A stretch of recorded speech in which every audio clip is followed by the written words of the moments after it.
O Grande Movimento Adventista. Capítulo 7. O rápido avanço da mensagem. Vi outro anjo forte descendo do céu, envolto em nuvem, com um arco-íris por cima de sua cabeça. O rosto era como o sol, e as pernas como colunas de fogo, e tinha na mão um livrinho aberto. Pôs o pé direito sobre o mar e o esquerdo sobre a terra, e bradou em grande voz como ruge um leão, e quando bradou, desferiram os 7 trovões as suas próprias vozes. Então, o anjo que via em pé sobre o mar e sobre a terra, levantou a mão direita para o céu e jurou por aquele que vive pelos séculos dos séculos, o mesmo que criou o céu, a terra, o mar e tudo quanto neles existe.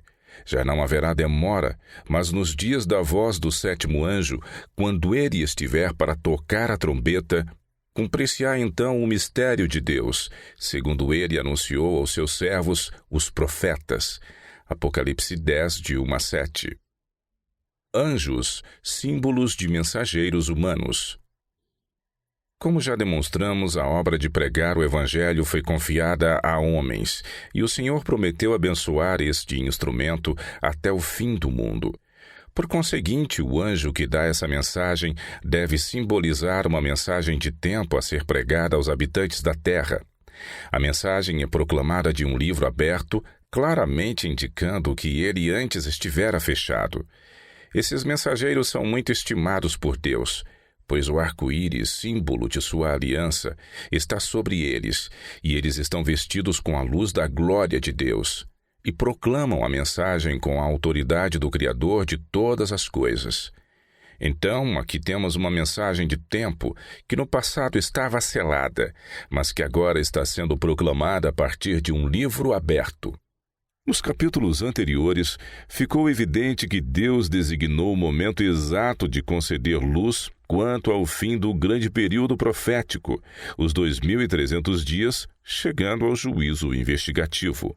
Provamos também que a predição acerca da multiplicação do conhecimento foi precisamente cumprida ao se levantarem muitos que haviam recebido de Deus essa luz. Mostramos que Deus fixou também o momento em que a parábola da figueira deveria ser revelada, suscitando mestres na hora exata para a proclamarem ao mundo. Com essa precisão, Deus marcou o momento em que a mensagem de tempo deveria crescer em intensidade até o seu alto clamor, e com a mesma precisão ela se cumpriu. O alto clamor da primeira mensagem. O tempo exato em que o alto clamor desta proclamação deveria acontecer é uma questão interessante. Ele surge entre o soar da 6ª e 7ª trombetas, o que se evidencia não apenas por sua localização no registro bíblico, mas pela própria mensagem que diz: nos dias da voz do 7º anjo, quando ele estiver para tocar a trombeta, cumprir-se-á então o mistério de Deus, segundo ele anunciou aos seus servos os profetas. Isto constitui evidência conclusiva de que o tempo anunciado nesta mensagem se estende até o soar da 7ª trombeta. O tempo do alto clamor. Ao soar do 7º anjo, lemos assim: abriu-se então o santuário de Deus, que se acha no céu, e foi vista a arca da aliança no seu santuário. Apocalipse 11, 19.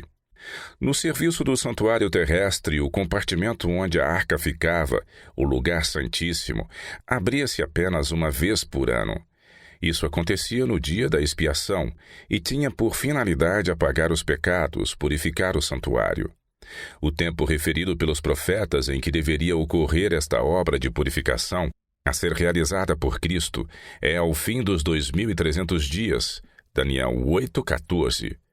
Também é dito que ao soar do 7º anjo, vozes no céu anunciam que é chegado o tempo de serem julgados os mortos. Apocalipse 11, 18.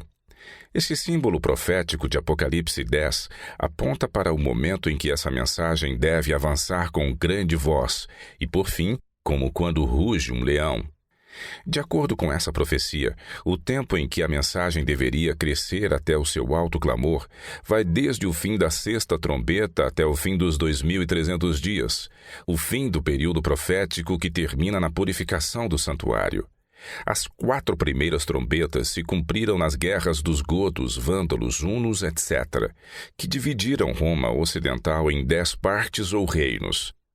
A 5ª trombeta. A 5ª trombeta revela a ascensão do islamismo, com sua gama de erros.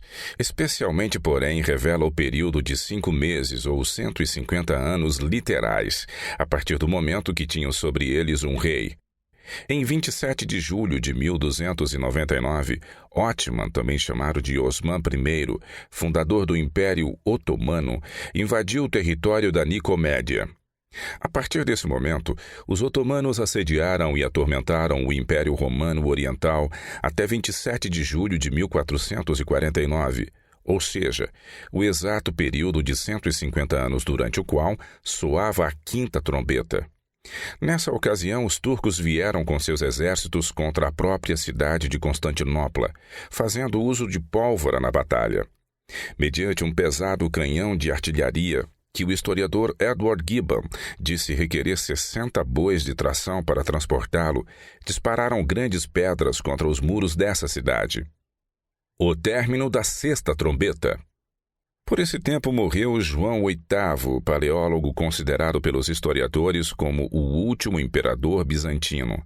Constantino de Cozes, Constantino XI paleólogo, era o herdeiro legítimo do trono, mas relata-se que o medo que tinha de Amurad, Murad II, sultão turco que estava fazendo guerra contra ele, levou-o a pedir-lhe permissão para subir ao trono. Tal ato pareceria aos turcos quase uma renúncia ao trono. De fato, após breve tempo, os otomanos estavam de posse da cidade de Constantinopla e do Império Romano Oriental. Assim, os turcos mataram politicamente o império que antes haviam atormentado. Deviam continuar a matança por 1 hora, 1 dia, 1 mês e 1 ano. Apocalipse 9:15. Se considerarmos essa referência temporal como um período profético, cada dia por 1 ano, quanto tempo representaria? Muito simples. 1 ano é igual a 360 dias ou anos, 1 mês, 30 dias ou anos, e 1 dia, 1 ano. No total, 391 dias ou literalmente 391 anos. Sendo que 1 hora é a 24ª parte de 1 dia ou ano, simbolicamente seria a metade de 1 mês ou 15 dias. 360 dividido por 24 igual a 15. Portanto, o tempo total do reinado muçulmano independente no território romano oriental é de 391 anos e 15 dias. Somando esse total à data de 27 de julho de 1449, chegamos a 11 de agosto de 1840, como término do período de independência turca, conforme anunciado sob a 6ª trombeta. O Dr. Josias Litt prevê a queda do Império Otomano. Em 1838, o Dr. Josias Litt, da Filadélfia, Pensilvânia, havendo abraçado a verdade anunciada por Guilherme Miller, uniu-se à obra de dar ampla publicidade à mensagem. Preparou artigos para publicação sobre o tema das 7 trombetas do Apocalipse. Posicionou-se de forma incondicional, defendendo que o soar da 6ª trombeta terminaria e que o poder otomano iria cair no dia 11 de agosto de 1840. Ressaltou então que esse cumprimento demonstraria ao mundo que um dia profético representa 1 ano de tempo literal.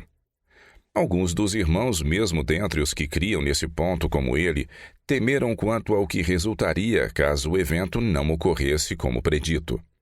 Isso, porém, não o intimidou. Pelo contrário, buscou fazer tudo o que podia para tornar pública sua compreensão acerca dos turcos. Os jornais circularam amplamente suas afirmações sobre o assunto. Clubes de céticos discutiam a questão em seus encontros e declaravam: aqui está um homem que ousa alguma coisa. Se isso acontecer, segundo ele afirma, será estabelecida sem sombra de dúvida sua alegação de que um dia em profecia simboliza 1 ano e que os 2.300 dias são 2.300 anos, que terminarão em 1844. A publicação da palestra do Dr. Litt provocou agitação geral, e assim milhares tiveram sua atenção chamada para acompanhar a resolução do conflito que se levantara entre Mehmet Ali, o Pachá do Egito, e o sultão turco. Centenas diziam: se esta questão se encerrar segundo afirmou o doutor, isto estabelecerá o princípio de interpretação de tempo profético dia-ano, e nós nos tornaremos adventistas. O sultão turco faz guerra ao Pachá do Egito. Por vários anos antes de 1840, o sultão esteve enredado em guerra contra Mehemet Ali, Pachá do Egito. Em 1838, o conflito entre o sultão e seu vassalo egípcio foi por certo tempo refreada por influência de embaixadores estrangeiros.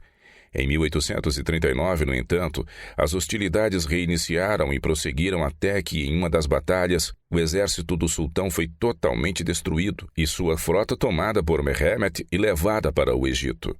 A derrota do sultão foi tão completa que, quando a guerra reiniciou em agosto, ele só tinha 2 naus de linha, navios pesados, e 3 fragatas como dolorosas relíquias da outrora poderosa frota turca. Essa frota, Mehemet terminantemente recusou-se a ceder e devolvê-la ao sultão, e declarou que se as forças aliadas se aventurassem a tomá-la, ele a queimaria.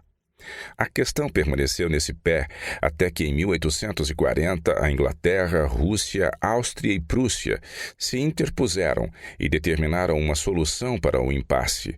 Era evidente que, se nada fosse feito, Mehemet logo se assenhoraria do trono do sultão. Intervenção das forças aliadas. O sultão aceitou a intervenção das forças aliadas e assim fez uma rendição voluntária da questão às mãos deles. Uma conferência desses poderes foi realizada em Londres, estando presente o sheik Efendi Bey Likgis como embaixador otomano. Elaborou-se um ultimato para que fosse apresentado ao Pachá do Egito, em que o sultão lhe oferecia o governo hereditário e vitalício do Egito e de toda a parte da Síria que se estende desde o Golfo de Suez até o Lago de Tiberíades, junto com a província de Acre. De sua parte, ele devia evacuar todos os outros lugares pertencentes aos domínios do sultão, que ele mantinha ocupados, e devolvê-los à frota otomana. Caso recusasse a oferta do sultão, os 4 poderes tomariam o assunto em suas próprias mãos e usariam os meios que achassem necessários para levá-los a termo. Era evidente que tão logo esse ultimato chegasse às mãos de Mehemet Ali, o assunto estaria definitivamente fora do controle do sultão, e a resolução de seu caso estaria nas mãos dos poderes estrangeiros. A profecia cumprida, o fim da independência turca. Um escritor assim descreve a sequência dos acontecimentos. O sultão enviou Rifat Bey numa embarcação do governo a Alexandria para comunicar o ultimato ao Pachá.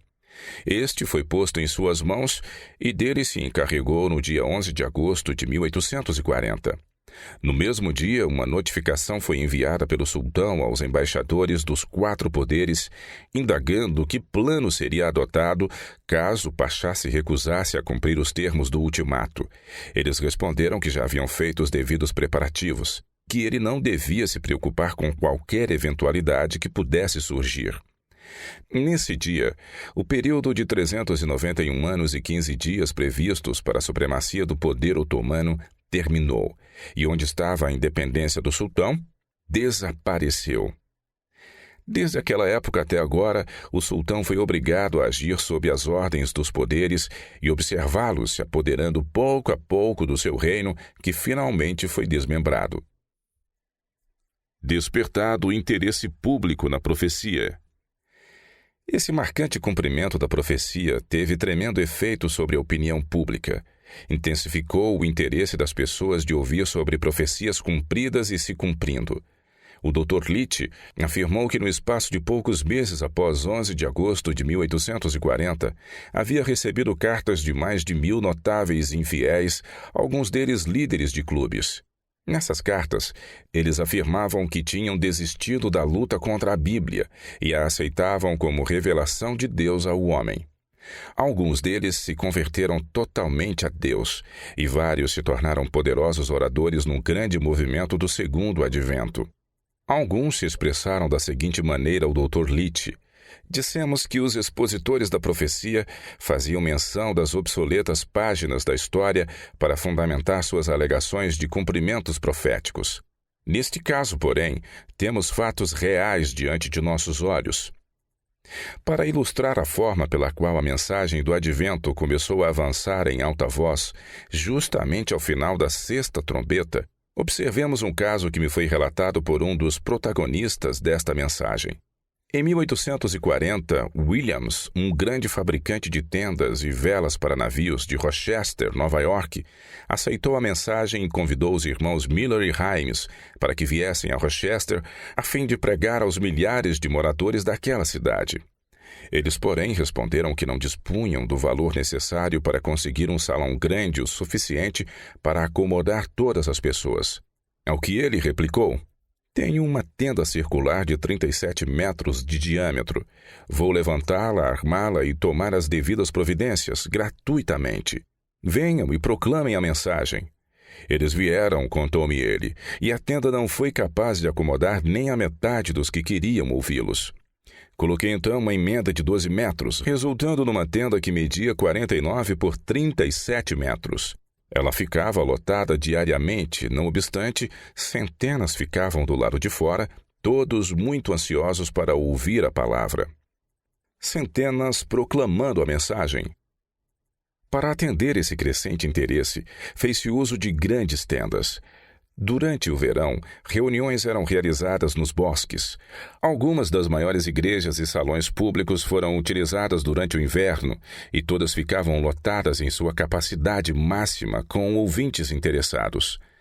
Em vez de o irmão Miller proclamar a mensagem quase sozinho, como havia sido antes de 1840, agora cerca de 300 se juntaram a ele em proclamar publicamente o término do período de 2.300 dias e em fazer soar o clamor: "Já não haverá mais tempo, e é chegada a hora do seu juízo."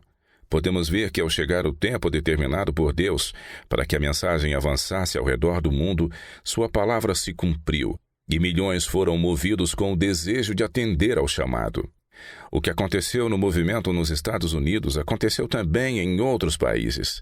A partir de 1840, em vez de haver uns poucos indivíduos espalhando suas publicações, dezenas saltaram à frente, por assim dizer, para proclamarem esse clamor.